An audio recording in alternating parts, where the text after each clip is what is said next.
या कुक्षिविवरे कृत्वा स्वयं रक्षति सर्वतः। नमामि जननीं देवीं परां प्रकृतिरूपिणीं। कृच्छ्रेण महता देव्या धारितोऽहं यथोदरे। तत्प्रसादात् जगद्दृष्टं मातुर्नित्यं नमोऽस्तु ते। पृथिव्या यानि तीर्थानि सागरादीनि सर्वतः वसन्ति यत्र तां नौमि मातरं भूतिहेतवे। మాతృదేవో భవ పితృదేవో భవ.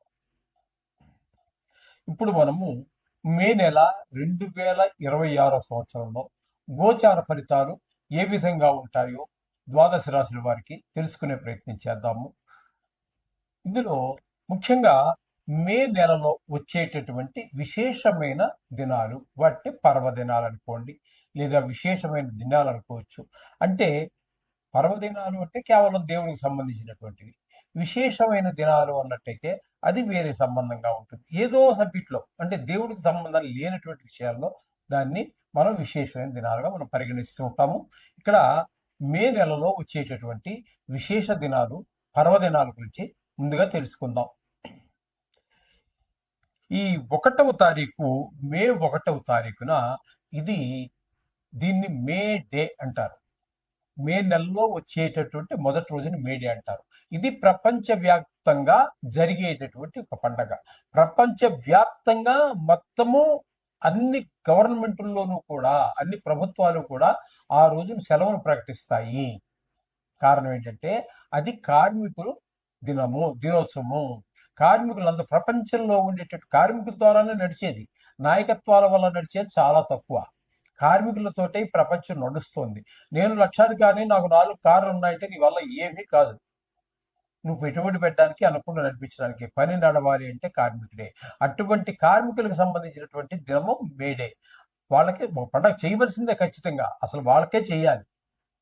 అందుచేత మేడే అనేటటువంటి కార్మికులకు సంబంధించినటువంటిది ప్రపంచంలో ఉన్న కార్మికుల ద్వారానే ప్రపంచం నడుస్తుంది. కాబట్టి ఈ మేడేని మాత్రం ఒక కార్మిక దినోత్సవంగా జరుపుకుంటారు ప్రపంచవ్యాప్తంగా. ప్రపంచవ్యాప్తంగా జరిగేటువంటి పండుగ మరొకటి లేనే లేదండి ఈ మే డే తప్పితే. అంచేత ఖచ్చితంగా చేసుకోవాలి. ఓకే, ఇక 4వ తారీఖు 5వ నెలలో డొల్లు కర్తరి అంటారు. కార్తరి అంటే మనకి కృత్తిక నక్షత్రం వచ్చేటటువంటి ఏ నెలలో వస్తుందో దాంట్లో ఆ కృత్తిక నక్షత్రం దాన్ని కర్తరి అంటారు. అది బాగా చైత్రం వైశాఖంలోనే ఎక్కువగా వస్తూ ఉంటుంది. కాబట్టి ఇక్కడ మీకు ఏమవుతుందంటే మామూలుగా వేసవకాలం ఎప్పుడు కూడా మనకి వైశాఖం, చైత్రం, వైశాఖం, ఆషాఢం ఇక్కడ వరకు ఉంటూ ఉంటుంది బాగా ఎక్కువగా. ఇక్కడ మనకి ఈ డొల్లు కర్తరి అనేటటువంటి దానిలో ఎండలు బాగా తీవ్రంగా ఉంటాయి. అప్పుడు అటువంటి సమయాల్లో మట్టి సంబంధించినటువంటి అంటే పొలం పనులు కానీ, లేదా చెక్కకు సంబంధించినటువంటి పనులు కానీ చెయ్యరు.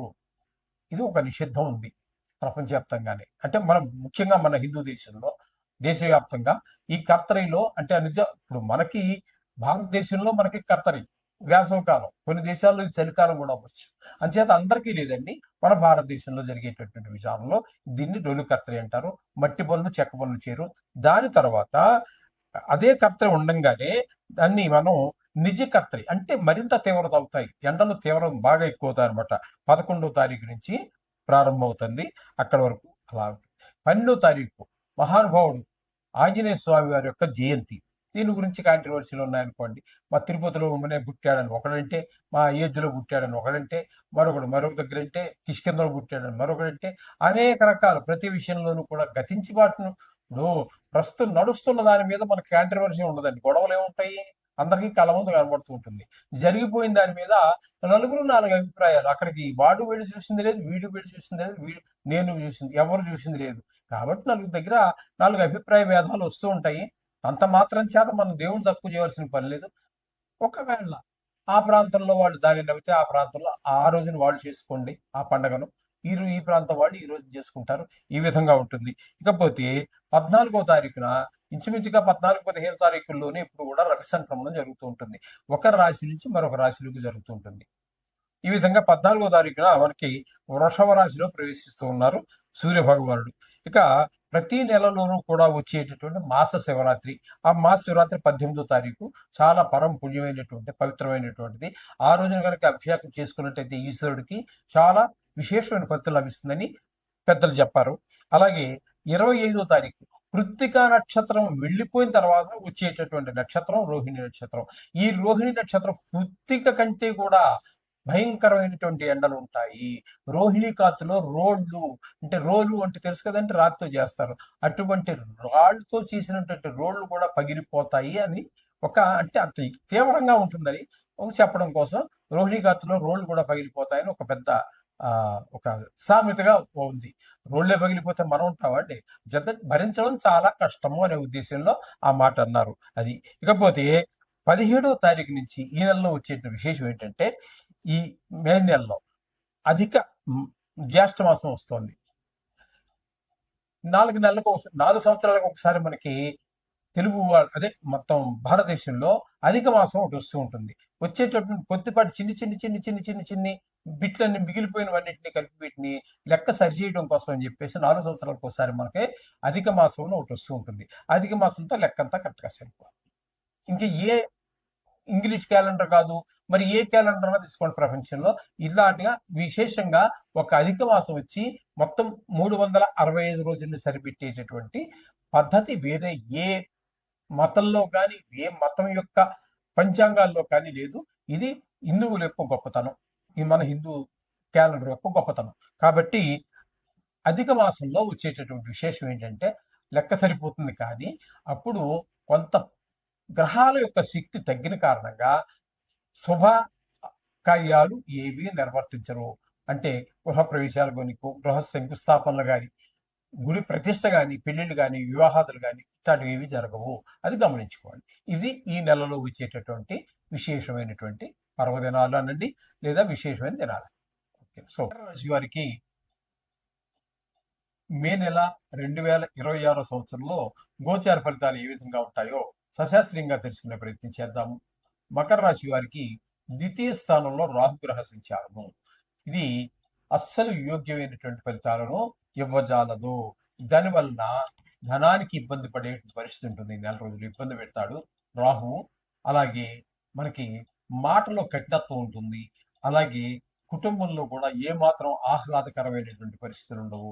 అలాగే నేత్ర వ్యాధులు ఉన్న వారికి కొంచెం ఆ బాధలు ప్రకోపించేటటువంటి అవకాశం మనకి రాహు వల్ల కలుగుతూ ఉన్నది. అలాగే ఇతరులకి ఏ విధమైన సలహాలు ఇవ్వకుండా ఉండటమే మనకి మంచిది. ఈ విధమైన పరిస్థితి అంతా ఉంటుంది. కుటుంబంలో కూడా మనకి ఏమాత్రము ఒక ఆహ్లాదకరమైన పరిస్థితి ఉండదు, పిల్లల్లో కానీ వారిలో కానీ. ఆ విధంగా డబ్బులకు లోటు వచ్చినప్పుడు ఇంకన్నీ వస్తాయండి అవన్నీ. ఎందుకంటే పిల్లలు ఏదో అడుగుతారు, వాళ్ళకి తెలియదు కదా మన ఆర్థిక పరిస్థితి, మన ఫైనాన్స్ పొజిషన్, ఇవేమి వాళ్ళకి తెలియదు. కాబట్టి వాళ్ళు ఏదో అడుగుతారు, వాళ్ళకి కొనివ్వకపోతే వాళ్ళు చిన్నపిల్లలు కదా అయిపోతారు. ఇంకా అట్లాగే తెలుసున్న వాళ్ళు భార్య వాళ్ళు కూడా అంతే అండి. మన సంపాదన ఎంత, మన ఇన్కమ్ ఎంత, మన ఆదాయం ఎంత, మన ఖర్చు ఎంత, ఇవన్నీ మనం సంవత్సరం మొదల్లో చెప్పుకుంటూ ఉంటాము.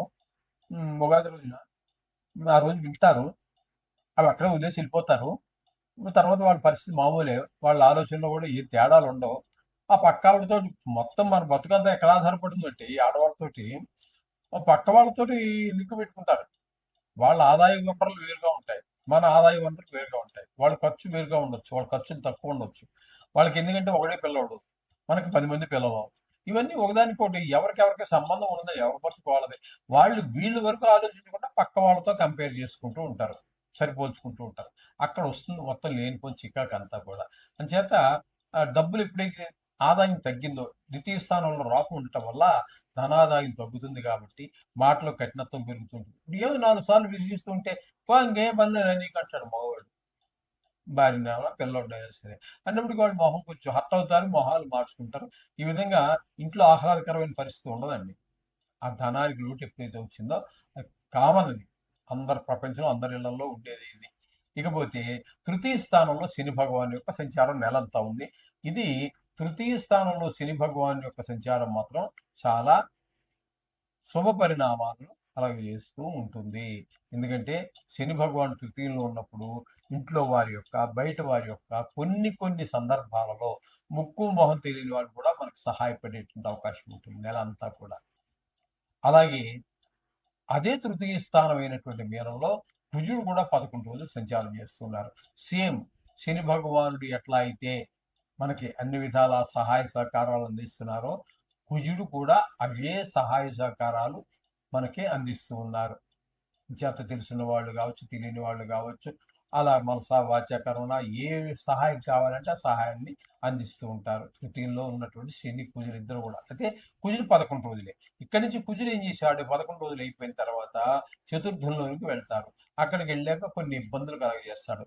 తల్లిగారి విషయంలో కానివ్వండి, విద్య విషయంలో కానివ్వండి, వాహనం, సుఖానికి సుఖస్థానం అంటారు దీన్ని. అలాగే గృహానికి సంబంధించి, వాహనానికి సంబంధించి ఇట్లాంటి విషయాల్లో అన్నీ ఉంటాయి. కానీ కొన్ని కొన్ని ఇబ్బందులు కూడా వాటితో పాటే మనకి కలగజేస్తూ ఉంటాడు ఈ కుజుడు చతుర్థ స్థానంలో. ఇకపోతే రవి చతుర్థ స్థానంలో 14వ తారీఖు వరకు ఉన్నారు. ఆయన కూడా అంతేనండి. తల్లిగారి విషయంలో, విద్య విషయంలో, భూమి విషయంలో, గృహ విషయంలో, వాహనాల విషయాల్లో, మన స్వభావం విషయంలో కొంచెం ఇబ్బందులు కలగజేస్తూ ఉంటారు. 4వ స్థానంలో ఉన్నటువంటి ఆ కుజుడిచ్చే ఫలితాన్ని రవి కూడా ఇస్తున్నారు. తదుపరి ఆ రవి అక్కడి నుంచి 5వ స్థానంలోకి వెళ్తారు. 5వ స్థానంలోకి వెళ్ళి కూడా ఆయన మన సంతానం మీద దుష్ప్రభావాలు చూపిస్తారు, కానీ మంచి ప్రభావాలు చూపించరు. ఇకపోతే బుధుడు 13వ తారీఖు వరకు మనకి చతుర్థ స్థానంలో ఉన్నారు. అక్కడ ఇందాక కుజుడు రవి ఎలా అయితే మనకు సుఖ స్థానాల్లో మనకి సుఖాలు దక్కకుండా ఏవో కొన్ని ఇబ్బందులు కలిగజేస్తుంటారో వాటిని సరిచేసే ప్రయత్నం కానివ్వండి, లేదా వాటిని ఎదుర్కోవడానికి మనకి ధైర్యం ఇస్తూ కొంతవరకు బుధుడు మనని ఆ బాధను తట్టుకోగలిగే అవకాశం మనకి ఇస్తూ ఉన్నారు. తల్లిగారి ఆరోగ్యాన్ని ఏం పర్లేదు నేను ఉన్నాను అన్నట్టుగా, పిల్లవాడు చదువు విషయంలో బోల్లేరో 2 గ్రహాలు అనుకూలించకపోయినా బుధుడు అనుకూలిస్తున్నాడు కదా అన్నట్టుగా ఉంటుంది.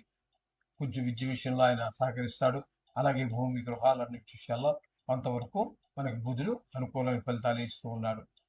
ఈ చతుర్థ స్థానాన్నే మనం ప్రధానంగా తీసుకుని ఈ రియల్ ఎస్టేట్ వ్యాపారులు బతుకుతూ ఉంటారు.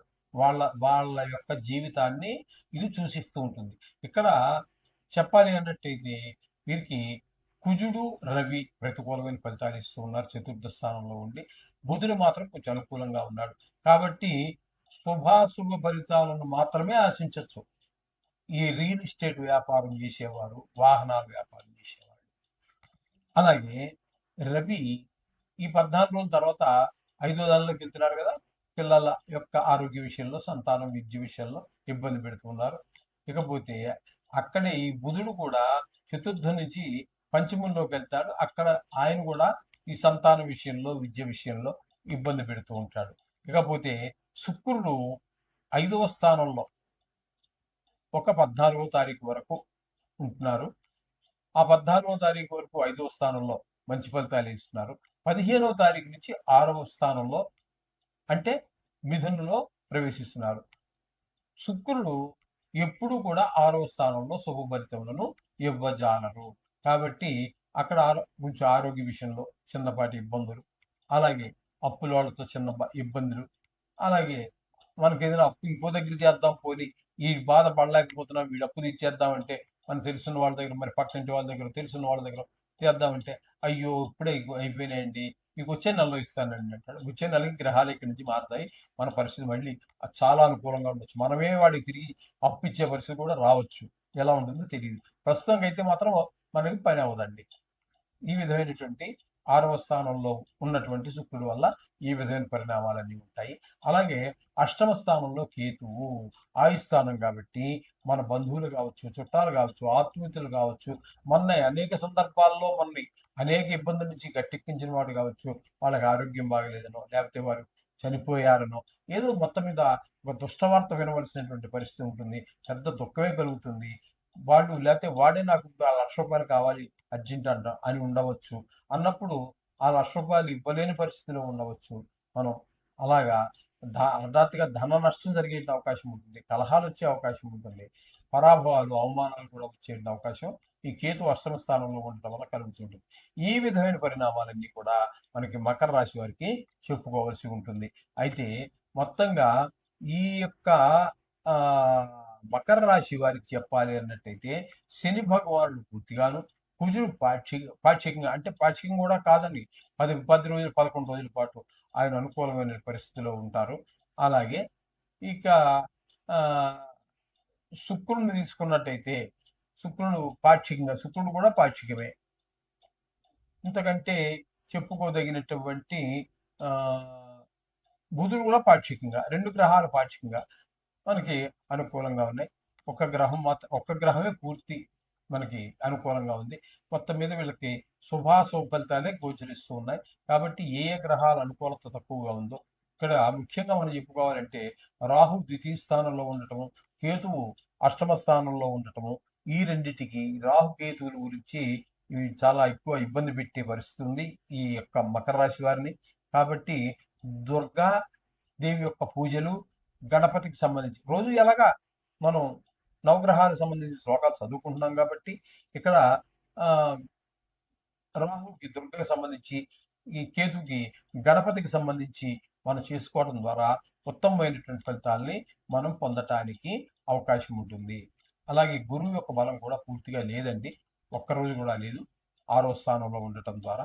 అంచేత వీరు గురువు కూడా ఏదో ఒకటి చేసుకోవడం అనేది ఒక సూచన. గురువుకి మీకు తెలుసు కదండి, ఆ శ్లోకాలు చదువుకుంటున్నాం కదా. లేదంటే 1.5 kg శనగలు దానం ఇచ్చేయటం ద్వారా బ్రాహ్మణుడికి ఇచ్చి ఆ సంకల్పం చెప్పించుకోండి. షష్టమ స్థాన స్థిత గురుగ్రహ దోష పరిహారార్థం శనక దానం సుభ్యమాసం అది వాళ్ళకి తెలిసి ఉంటుందండి. అక్కడ ఉన్నటువంటి పూజారులకు కావచ్చు, గుళ్ళో ఉన్న పూజారులకు కావచ్చు, లేదా ఏ పురోహితుడికైనా కూడా ఈ మాత్రం సంకల్పం చెప్పగలిగే స్థితిలోనే ఉన్నారు. అందులో కూడా మంచి మంచి మేధావులు ఉన్నారు. కొంతమంది కొంత విద్య లేకపోయినా ఆ మాత్రం చెప్పగల విద్వత్తు ఉన్నటువంటి వాళ్ళు అది చేసినట్టయితే మనకు కొంత అనుకూలమైన ఫలితాలు వచ్చే అవకాశం కనిపిస్తుంది.